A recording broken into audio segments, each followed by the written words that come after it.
ఇప్పుడు దేశవ్యాప్తంగా ఒకే ఒక్క పేరు దద్దరిల్లిపోతుంది. అతనే భరత్ భూషణ్ తివారీ. ఎవరి భరత్ భూషణ్ తివారీ? బీహార్‌లోని భోజ్పూర్ జిల్లా బిలతు గ్రామానికి చెందిన 28 ఏళ్ల గ్రాడ్యుయేట్. మరి ఒక గ్రాడ్యుయేట్‌ను పోలీసులు పిచ్చోడని చెప్పి ఎన్‌కౌంటర్ చేయడానికి కారణం ఏంటి? ఇది నిజంగానే ఎన్‌కౌంటర్ అంటారా? లేక పోలీసులు ఆడిన కోల్డ్ బ్లడెడ్ మర్డరా? వివరాల్లోకెళ్తే గ్రాడ్యుయేట్ అయిన భరత్ భూషణ్ తివారీ ఇలా ఒక గన్ పట్టుకొని అధికారులను బెదిరించడం ఏంటి? దానికి గల కారణాలేంటి? భరత్ భూషణ్ తివారీ సొంత గ్రామం బిలాతి గ్రామం. ఈ బిలాతి గ్రామంతో పాటు చుట్టుపక్కల ఉన్న ప్రజల కోసమే తన ప్రాణాలు సైతం లెక్క చేయకుండా పోరాడాడు అని చెప్తున్నాడు. ఎందుకంటే స్థానికంగా ఉన్న రాజకీయ నాయకులు గాని, అవినీతి అధికారులు గాని 1% కూడా ఇతని గ్రామానికి గాని, ఇతని చుట్టుపక్కల ఉన్న గ్రామానికి గాని న్యాయం చేయలేదు అనే ఒక్క కారణంతోనే క్షేత్రస్థాయిలో వీరు చేస్తున్న పనులను ఎండగట్టేవాడు ఈ భరత్ భూషణ్ తివారీ. బిలాతి గ్రామం ప్రతి ఏటా గంగా సోమనదుల వరదల్లో మునిగిపోతూ ఉంటుంది. స్టిల్ ఇప్పటికి కూడా. అయితే ప్రభుత్వం బాధితుల కోసం ఏటా నిధులు విడుదల చేస్తూనే ఉంది. అది ప్రజలకు వెళ్తున్నట్టు పేపర్స్ లో మాత్రమే కనిపిస్తాయి. బట్ క్షేత్రస్థాయిలో 1% కూడా పేదలకు అందడం లేదు. వరదలు వచ్చినప్పుడు ప్రభుత్వం పడవలు ఏర్పాటు చేయడం, ఏదో ఆహారం పెట్టడం, లేకపోతే కమ్యూనిటీ కిచెన్స్ పెట్టడం లాంటి తాత్కాలిక పనులు మాత్రమే చేస్తుంది తప్ప, కానీ వరదలు రాకుండా ఆపే శాశ్వత పరిష్కారాలు మాత్రం ఇప్పటి వరకు చేయలేదు. అలాగే వరద బాధితుల కోసం వచ్చే ఫండ్స్ కానివ్వండి, పరిహారం కానివ్వండి, అర్హులైన పేదలకు పూర్తిగా అందడం లేదని, స్థానిక అధికారులు మధ్యవర్తుల అవినీతి వల్ల నిజమైన బాధితులు నష్టపోతున్నారని ప్రజలు మండిపడుతున్నారు. ఇక దీనిపైనే భరత్ తివారీ కూడా గట్టిగా మాట్లాడేవాడు. మధ్యవర్తులు లంచగొండ అధికారులు తినేస్తున్న సొమ్మును నేరుగా ప్రజల ఖాతాల్లోకి జమ చేయాలని పోరాడేవాడు భరత్ తివారీ.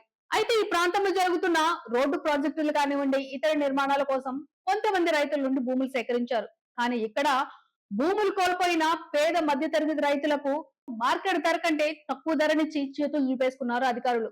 దీనిపైనే భరత్ తివారీ పోరాడాడు.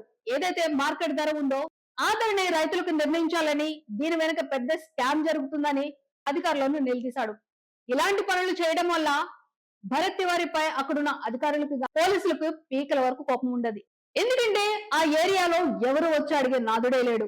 అధికారులు చెప్పిందే వేదం, వాళ్ళు పేపర్లో రాసిచ్చిందే నిజం. కానీ ఈ విషయాలన్నీ తన సోషల్ మీడియా ద్వారా ప్రపంచానికి తెలియజేస్తున్నాడని భరత్ తివారీపై అక్కడున్న అధికారులు కానివ్వండి, పోలీసులకు కానివ్వండి పీకల వరకు కోపం ఉంది. ఇలా జరుగుతూ వస్తుండగా మొన్న అంటే జూన్ 15వ తేదీన భరత్ తివారీ తన సోషల్ మీడియా అకౌంట్ లో ఒక రీల్ ని పోస్ట్ చేశాడు. ఆ రీల్ లో ఒక పిస్తోల్ ను చూపిస్తూ స్థానిక సబ్ డివిజనల్ ఆఫీసర్ ని హెచ్చరిస్తూ చేసిన ఒక వీడియో వైరల్ అయింది. నేను చెప్పి చెప్పి అలసిపోయాను కాబట్టి నేను ఆయుధాన్ని పట్టుకున్నాను. స్థానిక సమస్యల పరిష్కారం కోసం తీసుకున్న తీవ్రమైన నిర్ణయం అని భరత్ తివారీ చెప్పాడు. అయితే ఈ వీడియోను ఆధారంగా చేసుకుని ఆయుధాన్ని స్వాధీనం చేసుకోవడానికి, అలాగే అతన్ని విచారించడానికని పోలీసులు జూన్ 15వ తారీఖున 2 సార్లు భరత్ తివారీ ఇంటికి వెళ్ళాడు. కానీ ఆ 2 సార్లు భరత్ తివారీ ఇంట్లో లేడు. నెక్స్ట్ డే అంటే జూన్ 16వ తేదీన పోలీసులు ఇంటిని చుట్టుముట్టారు. అయితే ఈ క్రమంలోనే భరత్ తివారీని అరెస్ట్ చేయడానికి పోలీసులు చాలా ట్రై చేశారు. ఆ టైంలోనే భరత్ తివారీ తన గన్ను చూపిస్తూ అక్కడున్న పోలీసులను బెదిరించాడు.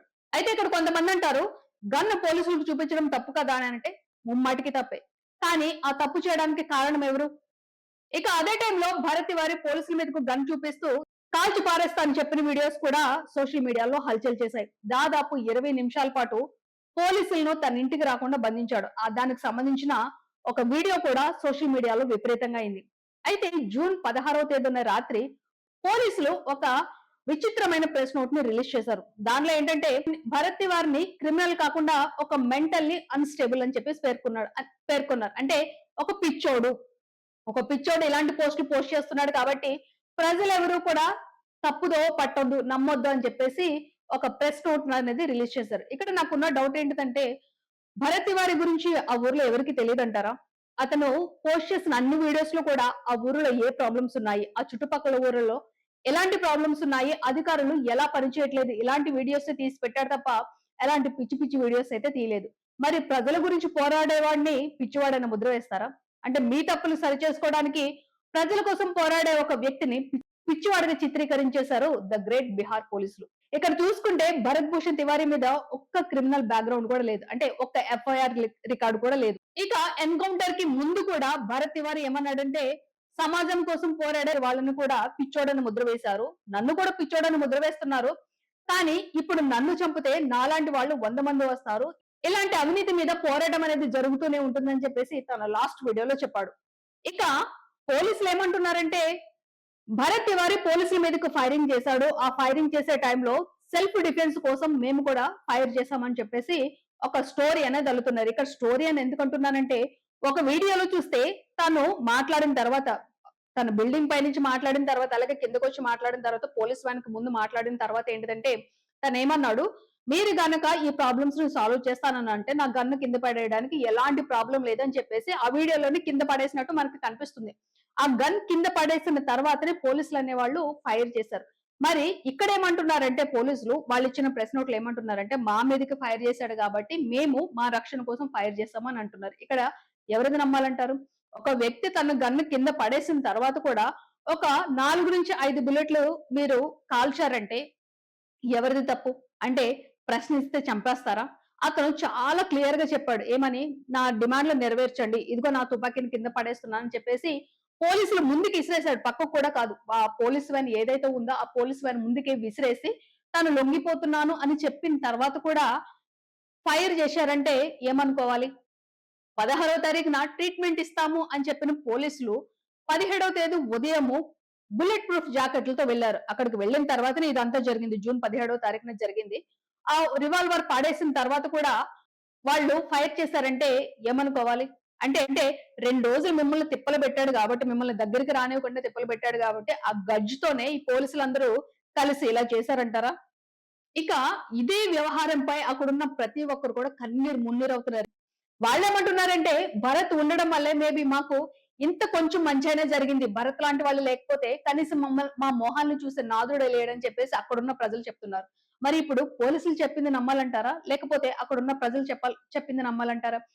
ఇక ఇక భరత్ చనిపోయిన తర్వాత అతని ఫ్యూనరల్‌కి చూస్తే ఏంటిదంటే, ఎంత మందొచ్చారో ఆ వీడియోలో చూస్తే మనకు అర్థమవుతుందండి. అది కూడా ఏంటిదంటే ఎక్కువ టైం కూడా ఉంచలేదు.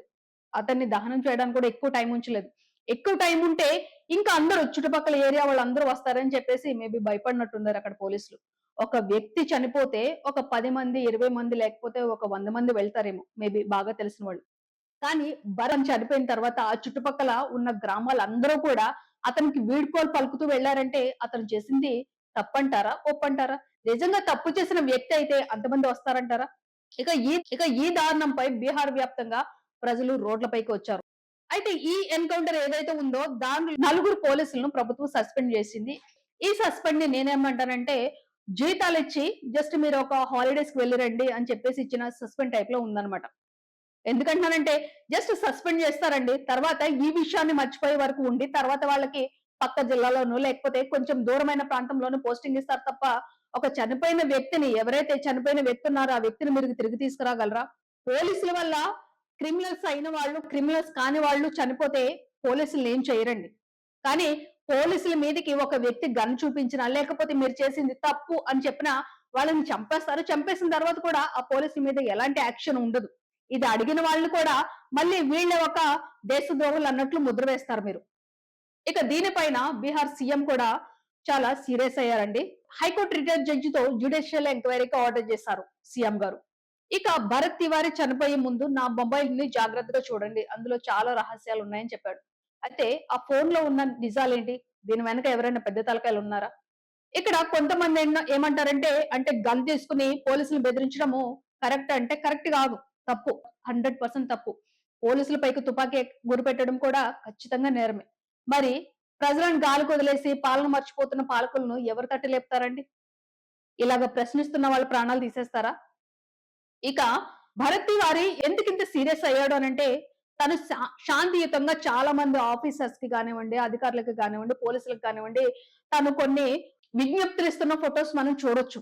చాలా మంది దగ్గరికెళ్లి లెటర్స్ ఇవ్వడం అన్నీ చూడొచ్చు. మరి అతను లెటర్స్ ఇచ్చినప్పుడు అందరు అధికారులు కూడా రియాక్ట్ అయ్యారంటారా? అందరూ మంచిగా పనిచేశారా? అలా పని చేయట్లేదు కాబట్టే సోషల్ మీడియా వేదికగా తను రావాల్సొచ్చాడని చెప్పేసి మీరెందుకు అనుకోవట్లేదు? అధికారులు తమ విధులను పూర్తిగా నిర్లక్ష్యం చేయడంతోనే కదా అతను తీవ్ర నిరాశకు లోనయ్యాడు.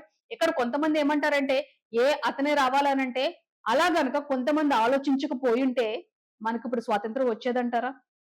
ఒక్కసారి గుండెల మీద చేసుకొని చెప్పండి. ఎవరికి వారే నాకెందుకులే, ఈ రోజు నేను తింటున్నాను, ఉంటున్నాను అని చెప్పేసి అనుకుని ఉండుంటే గనక, ఎవరైతే మనకి ఫ్రీడమ్ ఫైటర్స్ ఉన్నారో, పెద్ద పెద్ద మహాత్ములు ఉన్నారో, వాళ్ళు గనక అలాగే అనుకుని ఉండుంటే, ఇప్పటికి మనకి స్వాతంత్రం వచ్చేదంటారా? భరత్ తివారీ ఆయుధాన్ని పట్టుకుని అధికారులను నిలదీయడం వల్ల అహం నిద్రలేచిందంటారా అధికారులకి? ఇక ఒక సామాన్యుడు మమ్మల్ని నిలదీస్తాడా అనే కోపం వాళ్ళ కళ్ళలో నిండినట్టు మనకు అనిపించట్లేదా? ఇక పోలీసుల సంగతికొస్తే మా పైన గురి పెడతాడా అనే అసహనం నిండుకున్నట్టుంది. మేబీ అందుకేనేమో పిస్టల్ కింద పడేసిన తర్వాత కూడా కాల్ చేశారు. ఇక్కడ తప్పు ఎవరిదండి? ఆయుధాన్ని కింద పడేసిన భరత్ చౌహాన్ తివారీదా? లేక ఆయుధం లేని భరత్ తివారీని షూట్ చేసిన